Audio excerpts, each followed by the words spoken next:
leçon d'aujourd'hui sera une leçon d'introduction consacrée au concept élémentaire de l'histoire.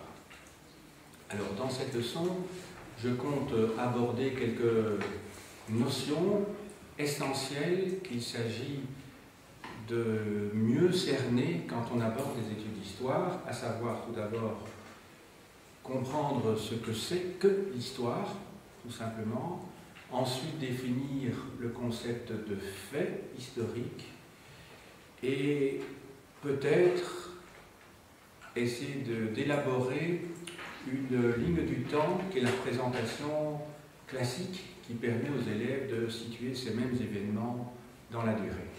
Voilà, donc tel est mon projet de cette leçon-ci. Alors je commence tout d'abord par la notion d'histoire. Le terme histoire est un terme ambigu. C'est un terme ambigu parce que le mot historia signifie d'une part les faits eux-mêmes et d'autre part l'explication, le récit des faits. Je m'explique. Le mot historia est un mot d'origine grecque qui signifie enquête. C'est l'historien grec Hérodote, qui vit au 5e siècle avant Jésus-Christ, qui a intitulé ces 9 ouvrages consacrés chacun à une des 9 muses. Les muses, ce sont les collaboratrices d'Apollon, ce sont des divinités secondaires. Parmi ces divinités secondaires, il y a entre autres Clio, qui est la muse de l'histoire. Et donc, lorsqu'il intitule ses ouvrages enquête, il signifie par là qu'il va essayer de comprendre l'origine d'un certain nombre de faits qu'il veut étudier. Donc les enquêtes sont principalement consacrées aux guerres médiques, mais pas seulement. Elles résultent d'enquêtes qui sont menées dans l'Empire perse, en Asie mineure, en Mésopotamie et en Égypte. Voilà. Alors, le terme historia, que l'on trouve en grec, est repris par les latins, sous la même forme, historia. Mais le mot historia, en latin, a une double signification, comme je vous disais tout à l'heure. Ça signifie, d'une part, les faits eux-mêmes, les événements, et ça signifie en même temps le récit des événements.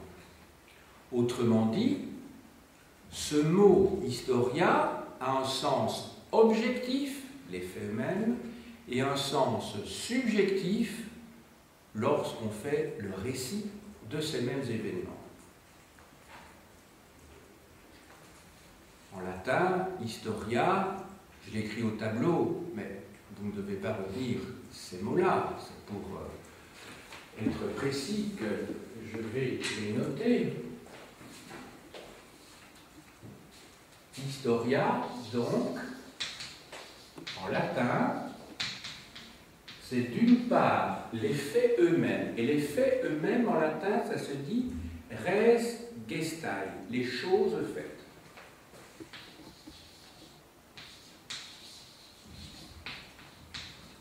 Puis, vous avez une autre signification qui est le récit des choses faites. Alors en latin, ça se dit narratio, narration donc, récit, rerum,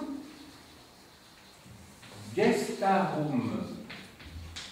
Donc c'est un complément déterminatif au pluriel. C'est ce qu'on appelle le génitif pluriel. Donc, narratio rerum gestarum. Donc, le récit des choses faites. Alors, vous allez me dire, mais que je suis en train de compliquer les choses? Pas du tout. Si vous réfléchissez un petit peu au mot histoire, en français maintenant, on est passé du grec au latin, maintenant on passe du latin au français, vous remarquerez que lorsque l'on dit, d'une manière un peu triviale, ça s'est passé dans l'histoire, Le mot histoire, dans ce cas-là, est synonyme de passé. Et donc, il est synonyme d'événement. En revanche, quand on dit qu'un écrivain écrit ou qu'un historien écrit une histoire, il écrit bien un récit ou une explication. Mais alors, à l'intérieur même du sens subjectif du mot histoire, il y a aussi deux significations qui sont diamétralement opposées. Le mot histoire peut signifier, d'une part, le récit vrai des événements. C'est la tâche à laquelle s'attellent les historiens. Les historiens essaient d'expliquer les événements tels qu'ils se sont réellement passés. Et puis vous avez une autre signification à l'intérieur du sens subjectif de l'histoire, qui est le contraire. Quand un romancier écrit une histoire, il n'écrit pas des événements qui se sont réellement passés, il écrit une fiction. Vous êtes bien d'accord? Il écrit une fiction. Donc vous voyez que le mot histoire est un mot qui a au moins trois significations. Première signification, les événements eux-mêmes. Ensuite, si vous le prenez dans son sens subjectif, il peut s'agir d'un récit vrai ou d'un récit faux, qui résulte de l'imagination du romancier ou d'un écrivain. La preuve, quand dans le langage courant, on dit « tu es en train de me raconter des histoires », manifestement, le mot « histoire », dans ce sens-là, signifie « tu me racontes n'importe quoi, donc c'est faux ce que tu me dis ». Alors que l'historien, lui, et c'est la discipline que vous allez enseigner, lui, essaie d'établir les choses telles qu'elles se sont réellement passées. Il va soumettre les documents, les sources, à une critique très serrée pour être sûr d'établir la succession des événements, l'enchaînement des faits tels qu'ils se sont réellement passés. C'est d'ailleurs ce qu'un historien allemand au XIXe siècle appelait histoire, Geschichte en allemand, disait l'histoire consiste à expliquer ce qui s'est vraiment passé. Voilà, un grand historien allemand qui s'appelait Leopold von Ranke. Et le mot qu'il utilise en allemand, c'est wie es eigentlich gewesen ist. Ça veut dire ce qui s'est proprement passé. Voilà les mots qu'il utilise. D'ailleurs, vous savez bien que lorsque les petits-enfants veulent entendre des récits, ce qui les intéresse, ce n'est pas les récits vrais en tant que tels. Un tout petit enfant, il ne s'intéresse pas à la politique pour savoir qui a raison ou qui a tort. Il s'intéresse à sa réalité à lui, qui est une réalité psychique, une réalité subjective, qui est une réalité aussi.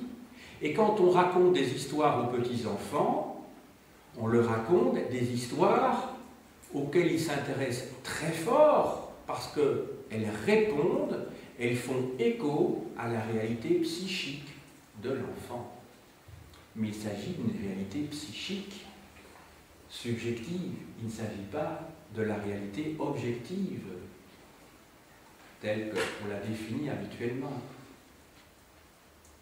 Je raconte habituellement à mes étudiants en début d'année que lorsque mes filles étaient toutes petites et que je leur racontais, je leur expliquais que j'étais professeur d'histoire, elles étaient persuadées que, à mes étudiants, j'expliquais des histoires style Blanche-Neige, le petit chaperon rouge. Bien entendu, pour elles, c'était ça un professeur d'histoire, c'est quelqu'un qui raconte des histoires. Et tous les soirs, avant d'aller dormir, comme font souvent les papas, je leur racontais une histoire. Et donc c'était le grand moment, avant d'aller dormir. Je ne parvenais pas à dormir avant cela, c'est « raconte-moi une histoire ».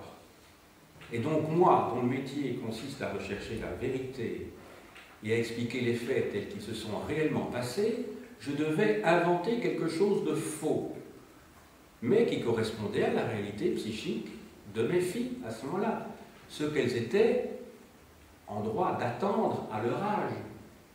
Et effectivement, dans les histoires comme Blanche-Neige, le petit chaperon rouge, il y a une réalité, une vraie réalité, qui concerne les rapports intrafamiliaux et les contes ont une vraie valeur pédagogique essentielle même pour la formation d'êtres humains. Voilà. Si je vous dis tout ceci, ce n'est pas pour vous endormir ou vous raconter des histoires, c'est simplement pour prendre conscience que lorsque vous vous exprimez, il faut savoir à qui vous voudrez adresser, quel est votre public, et ce sera votre rôle de pédagogue, de vous dire que quand on a un enfant de 12 ans devant soi, et puis quand on a un adolescent qui a 14 ou 15 ans, eh bien, l'histoire que vous allez leur expliquer, eh bien, cette histoire, il faudra l'expliquer de manière différente. Parce qu'à 11-12 ans, on est encore dans l'enfance, en tout cas pour les garçons.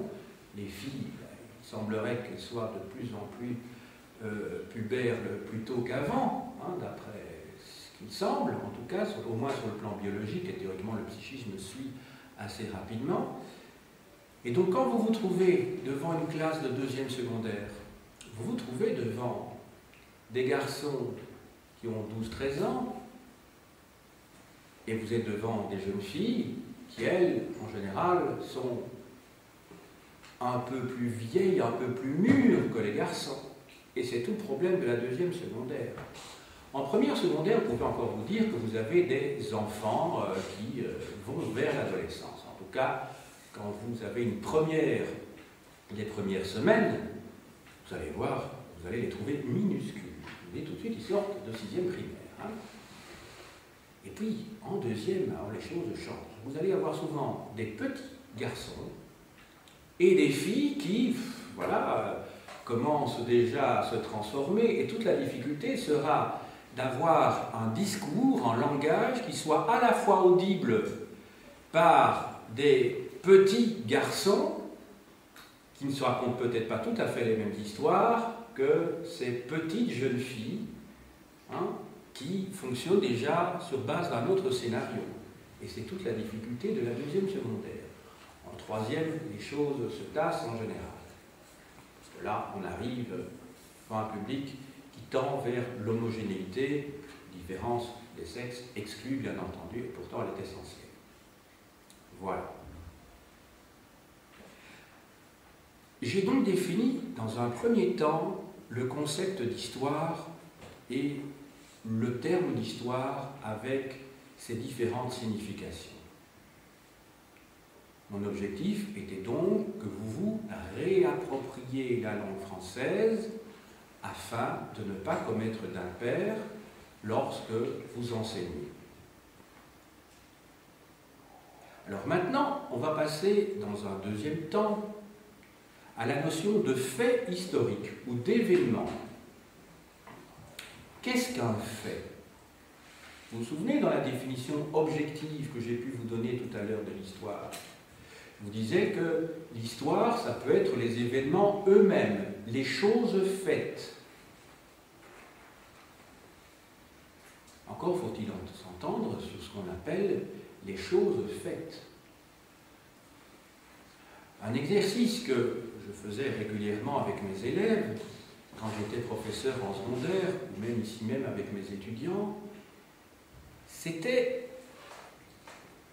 de leur demander de coucher sur papier un certain nombre de mots ou d'événements, plus précisément, qui leur venaient à l'esprit lorsqu'ils pensaient aux faits. Alors il y avait une gamme très très différente d'événements qui apparaissaient. Les faits, pour certains, se résume aux faits importants. Donc, un tremblement de terre est incontestablement un fait. La mort d'un roi ou d'un président est considérée comme un fait. Maintenant,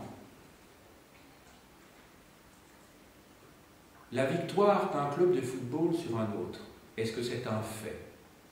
Oui, mais est-ce que c'est un fait historique? Il faut bien distinguer donc d'une part la notion de fait avec la notion de fait historique, car en effet, l'historien ne peut traiter de tous les faits, il doit choisir à un moment donné, sur base de l'importance dans la vie des êtres humains, et sur base de critères qu'il estime, lui, importants pour comprendre l'enchaînement des événements à l'intérieur d'une société ou d'une civilisation donnée.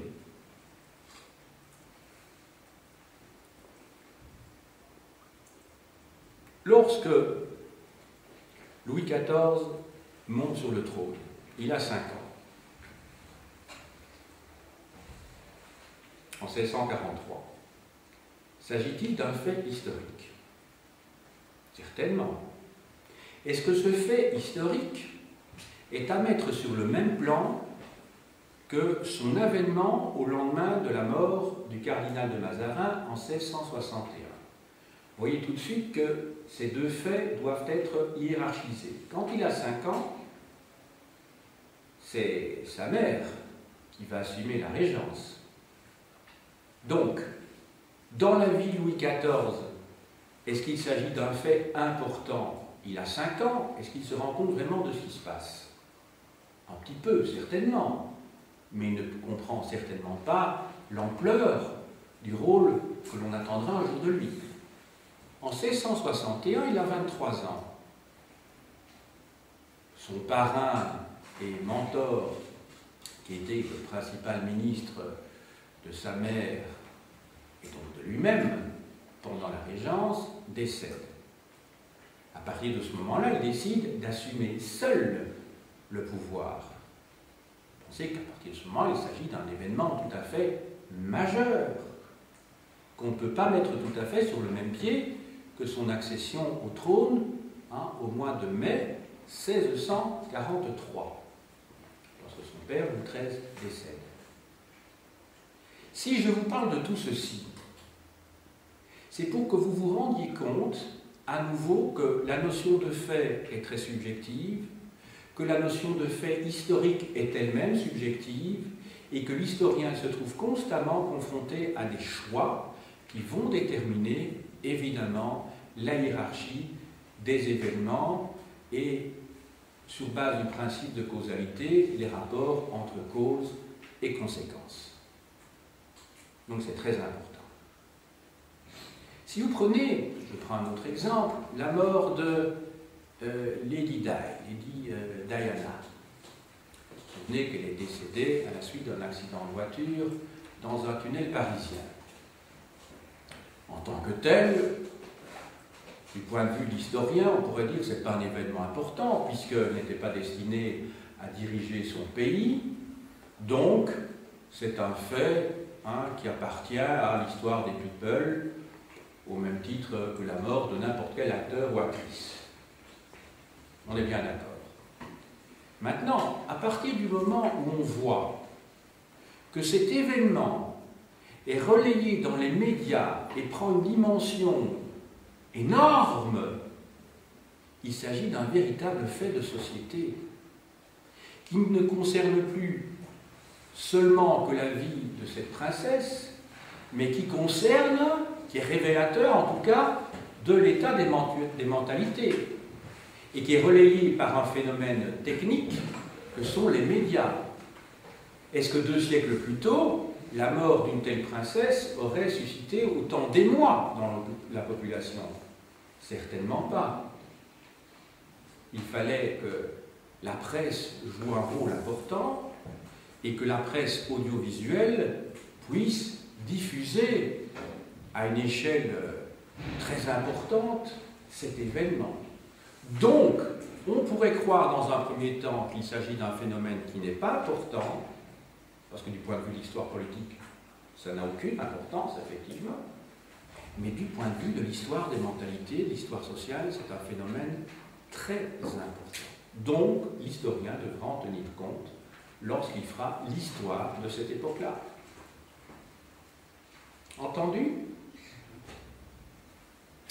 Alors, vous avez remarqué que le premier exemple que j'ai choisi tout à l'heure appartient à l'histoire naturelle. J'ai parlé d'une éruption volcanique. Il ne s'agit pas d'un phénomène où l'homme intervient directement, mais où l'homme subit ou peut souffrir des suites de cette éruption volcanique. Donc à partir du moment où un historien qui s'intéresse à l'histoire des hommes essaye d'être complet et que cette éruption volcanique a une influence sur la vie des gens qui vivent dans la région, inévitablement il devra en tenir compte. Et par conséquent, la problématique des historiens est véritablement liée aux problèmes contemporains. Un historien d'aujourd'hui ne se pose pas les mêmes questions que les historiens d'il y a 100 ans.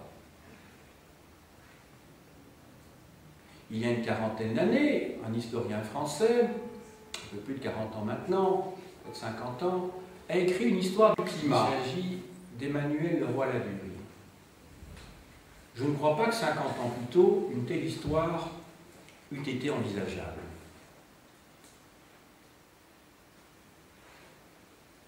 Et à l'heure actuelle, les historiens vont se pencher de plus en plus sur l'histoire du climat, sur l'histoire de l'environnement.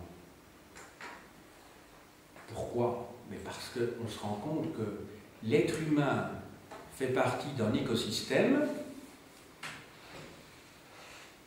où tout est interdépendant. L'être humain, jusqu'à une période récente, subissait le climat. Il subissait toute une série d'avatars de la nature. Mais, depuis quelques décennies, on se rend compte que l'être humain est un véritable acteur dans l'environnement. Et donc, que lui-même influe sur le climat. Donc on peut se douter que dans les décennies qui viennent, les historiens se pencheront de plus en plus sur les interactions entre la nature et la société, ce qui n'était pas le cas auparavant. Pendant longtemps, les historiens se sont penchés sur les faits politiques et militaires. Pourquoi? Mais parce que l'histoire était écrite par des représentants de la classe dirigeante, pour lesquels ce qui comptait, c'était les faits politiques et les faits militaires. Plus tard, on s'est interrogé aussi sur l'histoire économique et sociale. Et curieusement, à partir de quelle date? En France, il y a une revue célèbre qui s'appelle Les Annales, qui a donné son nom à l'école, la grande école historique française, qui naît en 1929. Comme par hasard, c'est l'année de la grande crise économique. Vous vous souvenez du crash de Wall Street, le jeudi 24 octobre 1929. Donc vous voyez que le choix des faits par l'historien est lié aux problèmes de son époque. Alors, ceci dit, il s'agit maintenant de se mettre d'accord sur une convention, c'est-à-dire sur la manière de représenter le temps. Vous allez être professeur, donc il faut trouver un moyen pédagogique qui permette aux adolescents, puisque tel est le public auquel vous allez vous adresser, mais il faut une convention de telle manière que tout le monde s'entende sur cette représentation du temps. Alors, la représentation du temps, qui est proposée maintenant dans de nombreux manuels, et qui est même proposée également par l'inspection, même si ce n'est pas obligatoire, c'est la représentation d'une ligne du temps qui soit verticale et non pas horizontale. Pourquoi vertical? Il y a plusieurs raisons. La première raison, qui est d'ordre culturel, c'est qu'à partir du moment où vous avez des publics hétérogènes sur le plan culturel, donc si vous avez des adolescents qui ne viennent pas obligatoirement d'un milieu où l'on apprend à écrire de gauche à droite, mais où l'on peut apprendre à écrire de droite à gauche, vous voyez, je fais en particulier référence ici aux élèves d'origine, par exemple maghrébine, pour ceux qui écrivent en arabe, la verticalité de la ligne permet de ne pas établir de discrimination. Pourquoi? Parce que la ligne du temps, si vous la tracez horizontalement, vous allez faire inévitablement partir les événements de la gauche. Donc la gauche représentera le passé et la droite va représenter le futur, ou en tout cas des événements ultérieurs à ceux qui se trouvent au début de la ligne du temps. Vous voyez très bien que vous imposez une vision spatiale du temps qui est directement liée à la culture dont vous êtes issu. Comme on écrit de gauche à droite, on va représenter les événements de la gauche vers la droite. Donc le passé sera à gauche. Donc vous voyez que déjà, je ne dis pas que c'est une violence culturelle, mais vous imposez une vision déjà des choses. Parce que le temps n'est pas représentable. Et pourtant, on utilise une représentation spatiale. Comme si ça allait de soi, que le temps était représentable sur le plan spatial. Moi, j'ai déjà demandé, quand j'étais professeur dans l'enseignement secondaire, en première secondaire, à mes élèves, en première donc, de me représenter le temps. C'est un exercice difficile, se représenter le temps, vous imaginez. Alors, les 3/4 des élèves, c'est un sondage intéressant, les 3/4 des élèves se représentaient le temps exactement comme on le leur avait expliqué quand ils étaient dans l'enseignement secondaire, dans l'enseignement primaire plutôt, c'est-à-dire sur base d'une ligne horizontale. Autrement dit, ils étaient déjà formatés. Ben oui, notre société vise à formater les gens, comme n'importe quelle société. Alors, je ne dis pas que l'usage de certaines conventions ne soit pas indispensable pour pouvoir se reconnaître. Déjà, le langage, on est obligé d'avoir des mots communs pour pouvoir se dire des choses. C'est nécessaire. Il y a plein d'éléments liés au formatage, l'habillement en particulier, ce que l'on mange, enfin, il y a des milliers d'éléments qui interviennent depuis notre naissance qui participent de ce formatage. Donc les conventions sont nécessaires. Sauf qu'à un moment donné, le formatage peut devenir une véritable déviance sociale au point que les individus sont robotisés et n'existent plus en tant qu'individus. Ils n'existent plus que comme produits d'un milieu donné. Autrement dit, leur liberté disparaît tout à fait. Alors, pour le dernier quart maintenant, je vous ai parlé des premiers 3/4 qui représentaient la ligne du temps horizontalement. Pour le dernier quart, alors là, il y avait plusieurs hypothèses possibles. Il y en a qui me l'ont représenté sous forme de cercle concentrique, sous la forme de spirale, parce qu'ils estimaient que le temps était cyclique et que l'on retournait toujours de saison en saison, au début de l'année, etc. Donc ça, c'était le principe presque saisonnier, mais appliqué à l'histoire humaine dans son ensemble. J'ai eu aussi des étudiants, des élèves plutôt, qui me le représentaient de manière assez curieuse. Je me souviens comme ça d'une élève qui avait représenté le temps sous la forme d'une ligne, d'un câble de téléphérique, suspendu entre deux rochers. Il y avait des cabines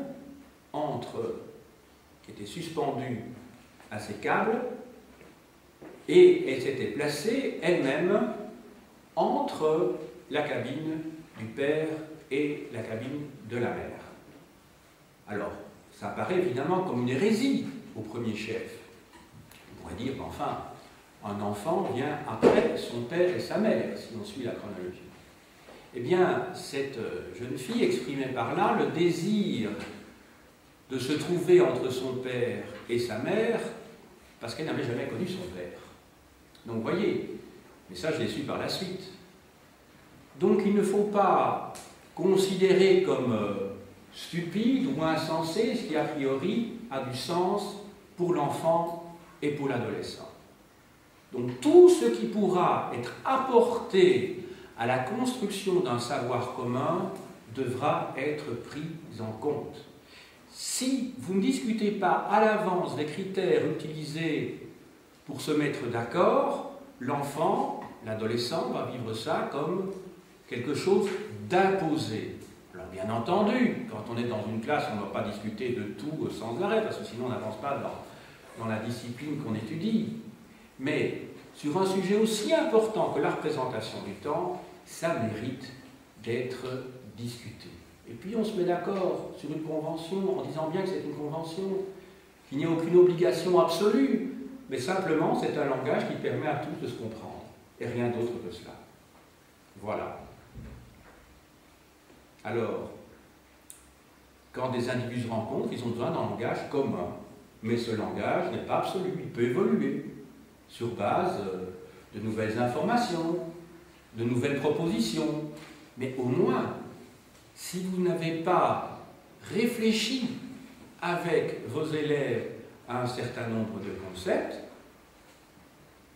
vous risquez effectivement de les formater une fois pour toutes. Alors, il y avait une hypothèse qui n'est venue à personne, c'est que le temps pouvait être représenté également en 3 dimensions. Vous pouvez représenter le temps en 3 dimensions, pourquoi vous pouvez représenter que ce soit un cube ou une sphère, finalement. Et vous voyez, on est tellement coincé par le support que l'on a devant soi, à savoir une feuille de papier, un cahier, que l'on n'imagine pas que le temps pourrait être représenté en 3 dimensions. Ils auraient pu venir avec une feuille de papier, ils auraient pu construire une sphère ou construire un cube. Tel n'a pas été le cas. Et alors, pour vous dire comme quoi la pression des consignes peut paraître telle dans la tête des adolescents qu'il n'y a personne qui m'ait dit à ce moment-là, monsieur, le temps est irreprésentable. Donc ils étaient persuadés qu'ils devaient me donner une réponse à ma question. Et qu'ils devaient me le représenter. Non, j'ai dit, comment représentez-vous le temps? Il y a eu donc quelques marginaux qui n'ont pas suivi la voie tracée par leur maître de l'enseignement primaire, un quart, mais dans le quart lui-même, il n'y a pas eu finalement de révoltés. Donc il y a eu des marginaux, il y a eu des imaginatifs, mais il n'y avait pas de révoltés. C'est intéressant, me semble-t-il. Voilà. Alors maintenant, je vais vous présenter la ligne du temps. Je vous ai dit qu'il y a un premier élément, c'est d'abord qu'il ne faut pas fixer une orientation de la gauche vers la droite ou de la droite vers la gauche sur base d'un schéma culturellement, voire idéologiquement dominant. Ça, c'est le premier élément. Si vous avez des élèves qui viennent, qui possèdent une autre culture, on ne voit pas pourquoi on devrait leur imposer une direction au temps de la gauche vers la droite. Et pourquoi pas de la droite vers la gauche. Ça, c'est le premier élément. Le deuxième élément, pensez un petit peu à ce que les élèves ont devant les yeux. Ils ont un cahier. Et ce cahier est constitué de feuilles dont la longueur va du bas vers le haut et ne va pas de la gauche vers la droite.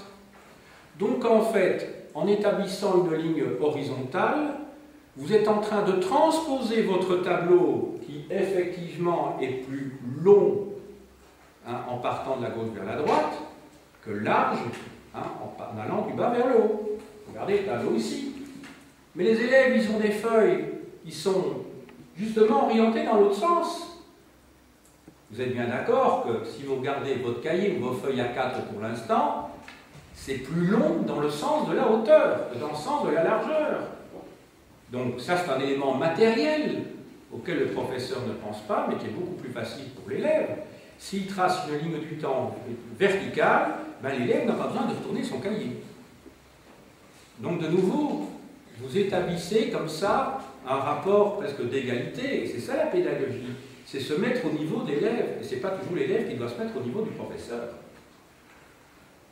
Ça, c'est la deuxième raison de la ligne verticale.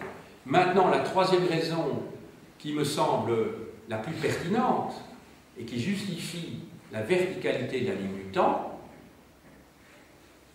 c'est que le travail de l'historien ou de l'archéologue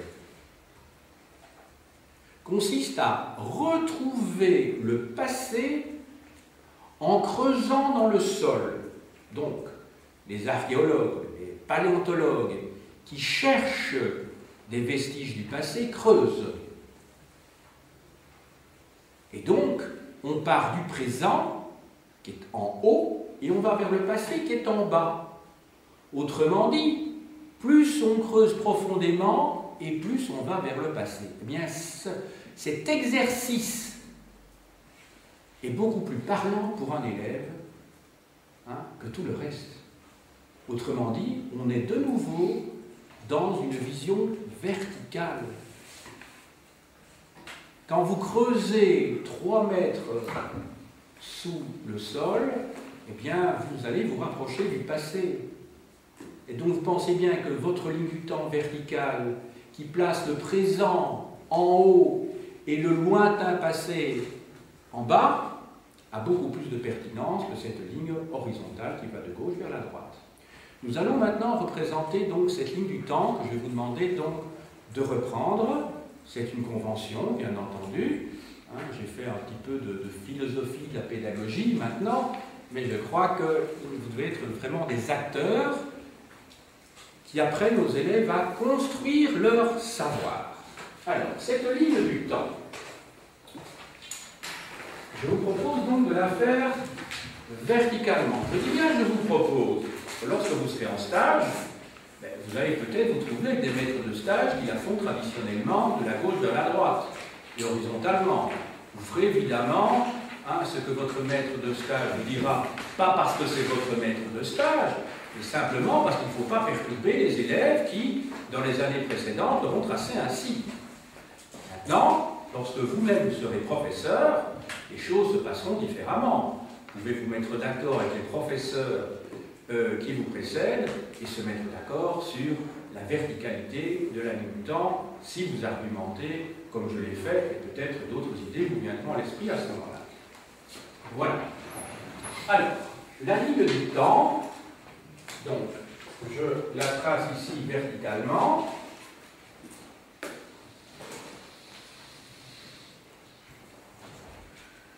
Alors, dans une ligne du temps, il y a un certain nombre d'éléments qui doivent apparaître d'emblée. Il faut avoir un point de repère qu'aussi par convention on utilise. Chez nous, enfin ici, et c'est devenu une convention qui tente à devenir internationale, quoique, c'est le début de l'ère chrétienne. Vous êtes bien d'accord que là aussi il s'agit de formatage. Là aussi, il y a une culture dominante qui s'impose à des tas de gens. Donc on peut considérer que c'est autre chose aussi. Mais ça, de nouveau, si vous l'utilisez, il faut bien faire comprendre aux élèves que c'est une convention qui résulte d'un rapport de force idéologiquement dominant entre deux cultures. Parce que vous savez sans doute que dans les pays musulmans, le point de départ c'est l'hégire, 622, lorsque Mahomet quitte la Mecque pour partir vers Médine, parce qu'il en est chassé de la Mecque, et que, suivant la région du monde où vous vous trouvez, ben, il y a d'autres éléments qui peuvent intervenir. Hein. Pensez aux japonais, aux chinois, maintenant je ne sais pas si c'est l'année du rat, du chat ou autre chose. Autrement dit, il existe d'autres computes, d'autres systèmes chronologiques. Il faut l'expliquer ça aux enfants. Ce n'est pas évident de choisir l'ère chrétienne comme point de référence absolu. Alors, je prends ici, mettons que l'ère chrétienne commence ici. Alors, ce qui est très important aussi, c'est que vous n'allez pas mettre un zéro. À gauche de la ligne du temps, puisque c'est là qu'on va mettre les dates, ici, le cas échéant, les événements considérés, vous allez mettre donc Jésus. Vous ne pouvez pas mettre 0 parce que l'an 0 n'a jamais existé. Il n'a jamais existé l'an 0. Il y a l'an plus 1 et il y a l'an moins 1. À partir du 1er janvier après la naissance de Jésus, supposé, parce que Jésus est né entre moins 4 et moins 6. Donc là, c'est encore une erreur. Enfin, imaginons qu'il soit né vraiment le 25 décembre.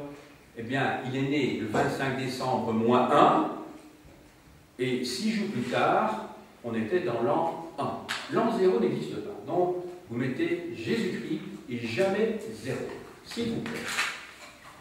0 n'étant que l'infime moment entre le 31 décembre moins 1 et le 1er janvier de l'an 1. Alors, ce que vous devez avoir ensuite, c'est le premier élément qui apparaît sur votre ligne du temps.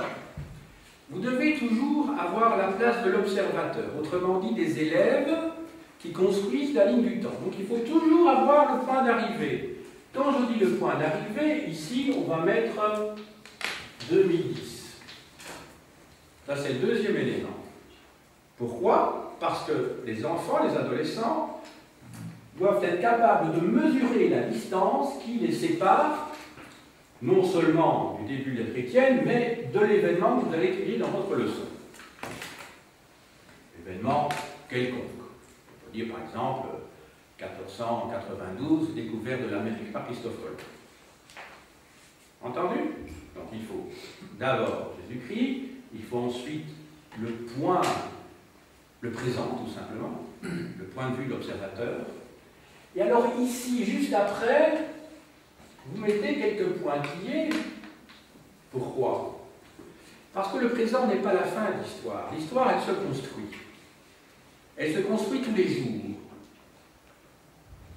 Il faut que les élèves se rendent compte qu'un jour, ils seront eux-mêmes les acteurs de cette histoire, pour que cette histoire n'apparaisse pas comme quelque chose d'imposé, qui vient d'en haut et dont eux-mêmes ne seraient que les brebis en train de paître dans un champ. Cette période-là, moi je faisais parfois des exercices avec mes élèves où je demandais à mes élèves de se projeter dans le siècle qui venait. Et même mieux, je leur demandais de placer sur une ligne du temps non seulement leur date de naissance ainsi que la date de naissance de leurs parents et leurs grands-parents, mais également une date potentielle de naissance de leurs enfants, de leurs petits-enfants et de leurs arrière-petits-enfants. De telle manière qu'ils comprennent ce que c'est que le concept de génération. Et pour qu'ils puissent se projeter dans l'avenir, de telle manière qu'ils construisent leur futur. C'est parfois intéressant de se dire « Ah, mais j'aurai mes enfants en 2020, j'aurai des petits-enfants en 2050, etc., etc. » Donc ça veut dire qu'ils se rendront compte que les générations s'enchaînent et se tiennent la main. Mais ce qui est intéressant de noter également, c'est qu'à côté des événements liés à leur vie personnelle, il faut que soient indiqués à côté des événements d'histoire générale, pour qu'ils se rendent compte qu'il y a simultanéité. Sinon, il y aura leur histoire personnelle et l'histoire familiale, et puis une autre ligne du temps qui serait l'histoire de l'humanité. Mais ils font partie de l'histoire de l'humanité.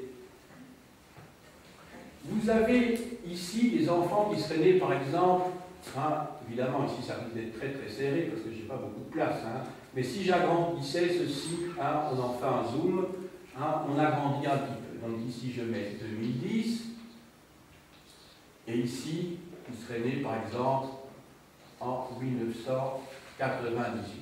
Ça va? Et puis alors, là-dedans, vous avez les dates.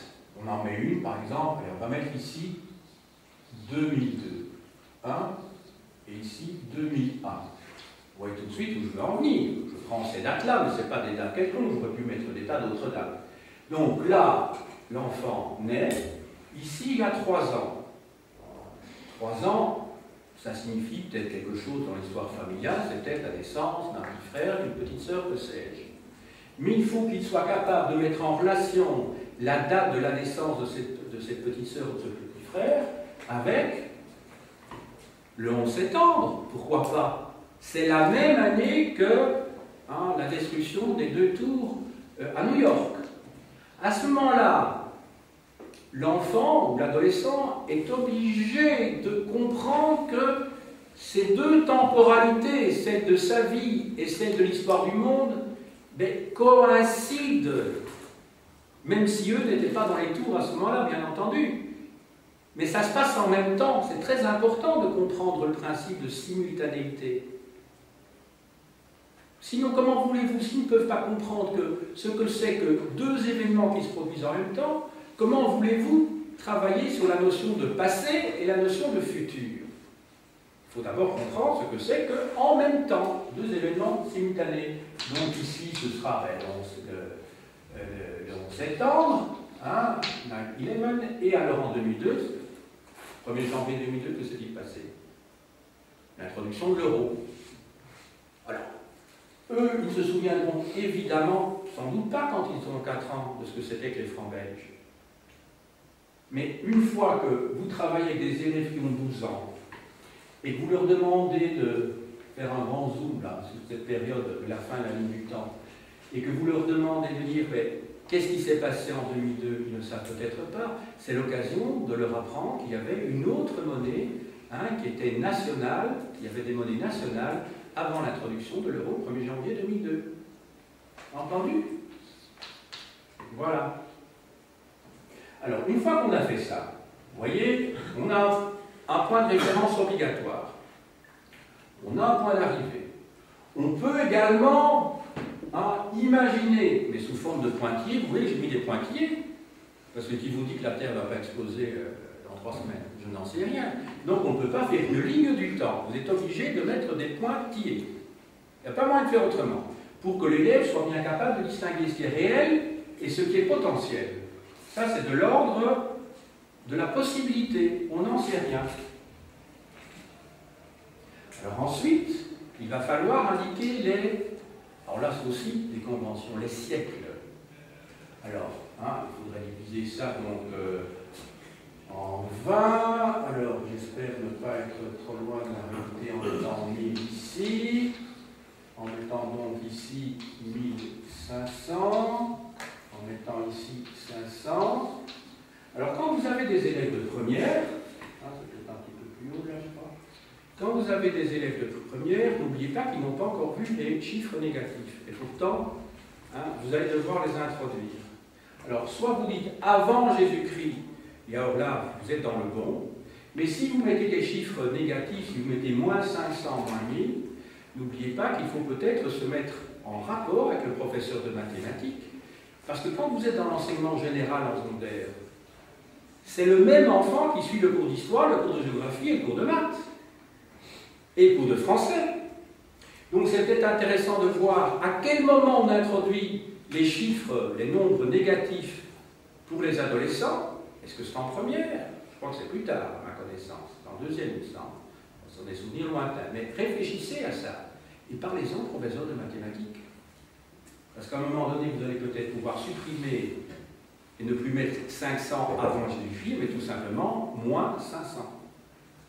Il faut réfléchir à ça, parce que si vous mettez d'emblée moins 500, ce n'est pas audible et compréhensible, intelligible par un adolescent. Il faut réfléchir à tout ça. D'ailleurs, quand vous faites qu'on dit la ligne du temps, vous savez très bien que ce n'est pas une ligne du temps, c'est un segment de droite. Ce n'est pas une droite, c'est un segment de droite, puisqu'une droite va à l'infini des 2 côtés, comme vous savez. Donc en fait, c'est un abus de langage que de dire que l'on trace une droite au tableau, on trace un segment de droite. Et ça, c'est des choses que les élèves apprennent en première, secondaire, sauf erreur de ma part. ce que c'est qu'un segment de droite. Même chose, il faut se mettre en rapport avec le professeur de français. Dans les conjugaisons, mais ça on le voit déjà dans l'enseignement primaire, on étudie le passé simple, le passé composé, le passé antérieur et plus le parfait. Vous savez que le passé antérieur, c'est très clair, mais les enfants, on leur explique, mais ils ne comprennent pas peut-être les mots, même si on leur explique ce que c'est, le passé antérieur est antérieur au passé simple. Entendu. Le plus que parfait, ça veut dire que c'est plus que achevé. C'est ça ce que ça veut dire. Parfait, ça veut dire achevé. Parfait. Parfaire un travail, c'est l'achever. D'ailleurs, dans les langues germaniques, en anglais, on dit perfect. En anglais. Donc ça veut bien dire achevé. Ça ne veut pas dire parfait dans le sens c'est très beau. Ça veut dire achevé. Bon. Alors ici, vous continuez. Bon, là, il faut dire, enfin, bon, je vais faire ça de manière très rapide, 500, 1000, etc. Bon, ça c'est le minimum, je dirais. Ici, là, je vais mettre 500, moins 500 pour que nous comprenions entre nous, mais je ne le ferai certainement pas en première secondaire. En deuxième ou en troisième, oui, ça c'est différent. Voilà. Alors ça c'est le minimum, parce que ça c'est la ligne du temps traditionnelle, parce que l'essentiel des cours que vous donnerez concerne cette période-là.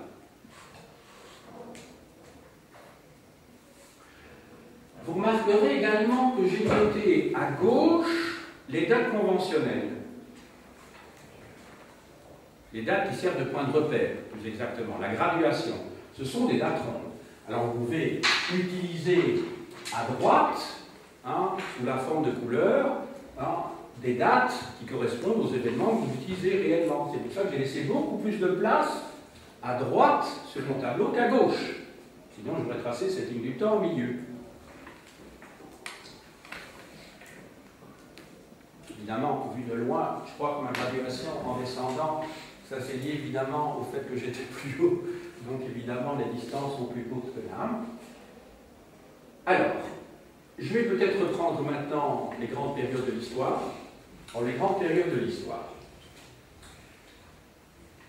Je dis bien en gros.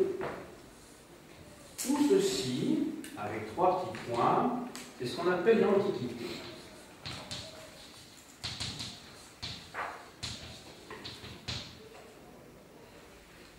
Alors, grosso modo, de 500 à 1000, à 1500, je le fais dans une autre couleur,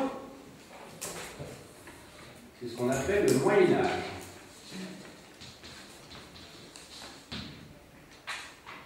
Alors, ensuite, de 500 à 1800, on appelle cette période les temps modernes. Et enfin, alors je vais peut-être le faire de nouveau dans cette couleur-là, couleur brique, parce que j'ai pas de. Non, je vais le faire en blanc, on ne va pas avoir de fois une couleur. Et alors tout à la fin, d'ici, et puis des petits points comme ça, parce qu'on ne sait pas, l'époque contemporaine. Ces termes sont évidemment des conventions. Antiquité, ça veut dire ce qui est ancien. On est toujours ancien par rapport à autre chose.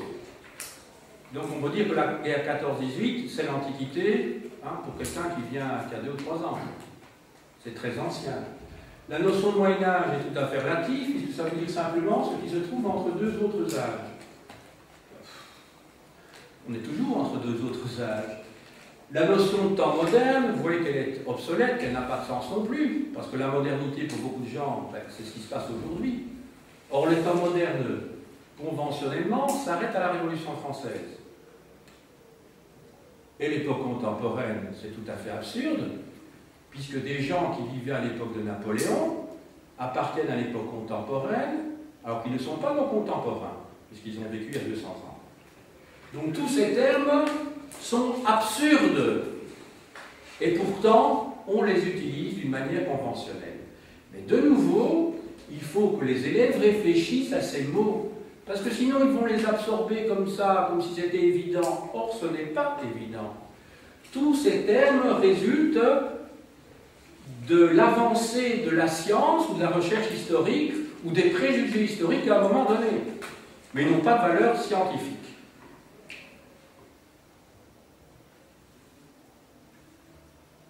Voilà. Alors maintenant, je vais peut-être un petit peu affiner tout ceci.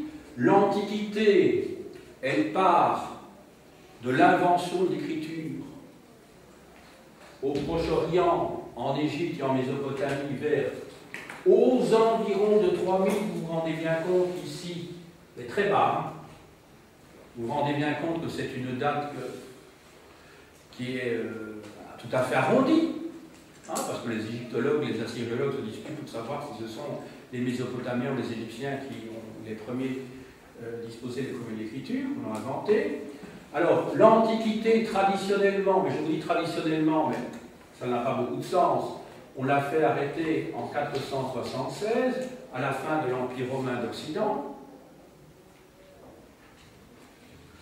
Le Moyen-Âge, traditionnellement, on l'arrête en 453, chute de Constantinople, ou 1492, découverte de l'Amérique. C'est cette date-là que je vais mettre ici, ben, je pourrais plus en mettre d'autres, puisque tout ça est conventionnel. L'État moderne, ben, il s'arrête traditionnellement pour l'Occident à la Révolution française. Vous vous rendez bien compte que si vous êtes chinois, la date de la Révolution française n'est pas pertinente. Il y a d'autres dates plus importantes. Quant à l'époque contemporaine, c'est celle dans laquelle nous nous trouvons théoriquement.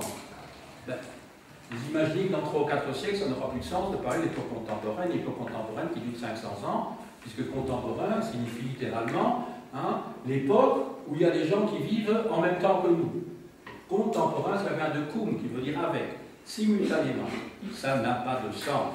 Pourtant, il faut se mettre d'accord. C'est un alphabet. Ce que je vous ai écrit au tableau, ce que je vous ai expliqué aujourd'hui, c'est l'alphabet de l'histoire. Ce n'est pas sa grammaire. La grammaire, c'est ce que nous allons faire ensemble pendant 3 ans. La grammaire, c'est comprendre et expliquer les événements. Ici, c'est l'alphabet, un alphabet conventionnel. Comme il y a la lettre A, la lettre B et la lettre C, voilà. Chez nous, c'est l'alphabet qu'on utilise. J'aurais pu utiliser une autre périodisation. Je vous explique celle qui est utilisée chez nous et celle que vous verrez apparaître dans les manuels scolaires. Alors, quelques ouvrages pour terminer. Des ouvrages très généraux. Tout d'abord, un dictionnaire des sciences historiques, publié aux presses universitaires de France sous la direction d'André Burguière. Alors, dans cet ouvrage, vous avez, dans l'ordre alphabétique, un certain nombre de concepts clés qui sont étudiés par des historiens spécialistes qui ont rédigé les notices. Voilà. Alors, dans le même esprit, sous la direction de Jacques Le Goff, la nouvelle histoire. Alors la nouvelle histoire, c'est l'histoire telle qu'elle est pratiquée depuis les années 60 en France et qui dépasse très largement l'histoire politique et l'histoire militaire et qui s'intéresse à l'histoire économique, l'histoire sociale, l'histoire des mentalités, l'anthropologie historique, autrement dit, l'être humain dans toutes ses dimensions. Alors, si vous vous intéressez aux grandes tendances de la discipline historique aujourd'hui, je vous renvoie au livre publié, je crois que c'est sous la direction de François Dorfier, je vais vérifier. Non. Sous la direction de Jean-Claude Rouaneau-Borbalan, aux éditions Sciences humaines, l'histoire aujourd'hui. Donc les nouvelles tendances de recherche, les objets de recherche. Alors, pour ceux qui connaissent un petit peu l'anglais, c'est pas très difficile, de Carl, qu'est-ce que l'histoire? What is history? Alors, de Elton, toujours en livre de poche, la pratique de l'histoire, Practice of History. Alors, d'Emilius en néerlandais, Geschiedenis, qui veut dire histoire. Oui, alors je ne vous ai pas dit ça tout à l'heure, hein, mais en français, c'est le même mot pour désigner 2 choses. Vous avez remarqué, hein, histoire dans son sens objectif, histoire dans son sens subjectif. Mais dans les autres langues, vous avez les 2 mots. Hein. Si vous pensez à l'anglais, eh bien, vous avez history, dans le sens de la grande histoire, et puis vous avez story. Hein, pour une histoire, on raconte à la télévision, par exemple, une story. Hein. En allemand, vous avez la même chose. Pour dire l'histoire des faits eux-mêmes, on dit Geschichte. Et pour dire l'écriture de l'histoire, l'explication de l'histoire, ils disent Geschichtsschreibung. Ça va? En néerlandais, il y a Geschiedenis et puis il y a Geschichtschrijving. En italien, vous avez aussi Historia et puis Storia. C'est pas la même chose. Donc vous voyez que c'est seulement en français qu'on ne distingue pas le mot histoire dans ces deux significations. Alors, il y en a peut-être qui connaissent l'espagnol aussi, non? Non? Alors, de Bermero Barrera, psychanalyse de la connaissance historique.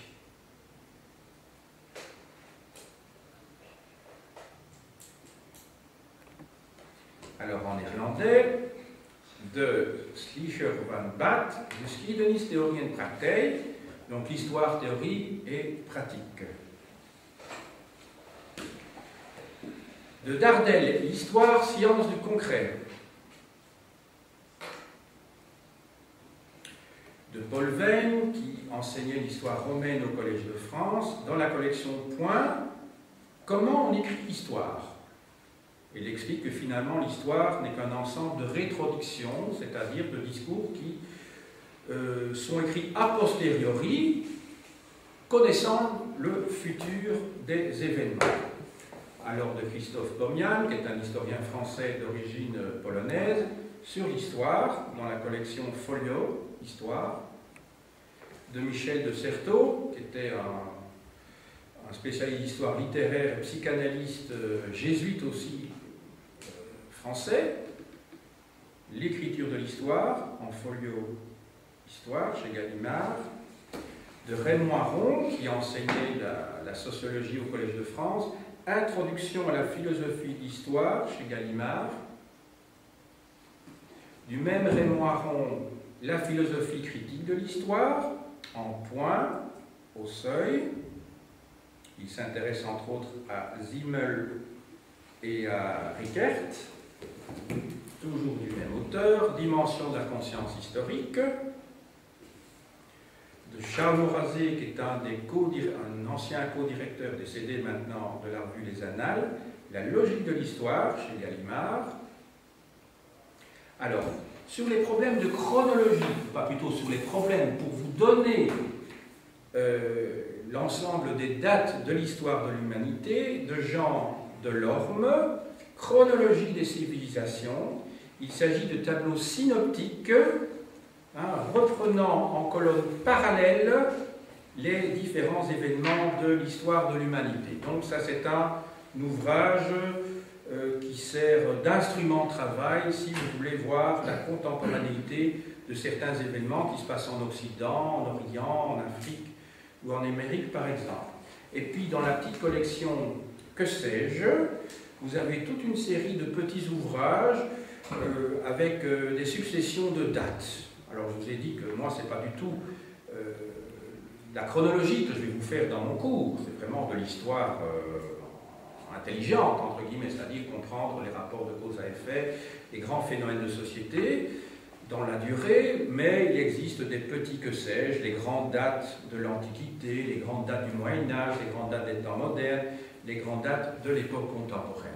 Donc tout ça pour vous dire que si, alors là vous voyez, ce sont des pures chronologies, donc c'est pas très intéressant, mais ça vous permet d'avoir des points de repère quand vous doutez d'une date et que vous voulez mettre cette date en parallèle avec des événements simultanés dans d'autres civilisations. Voilà, j'ai dit.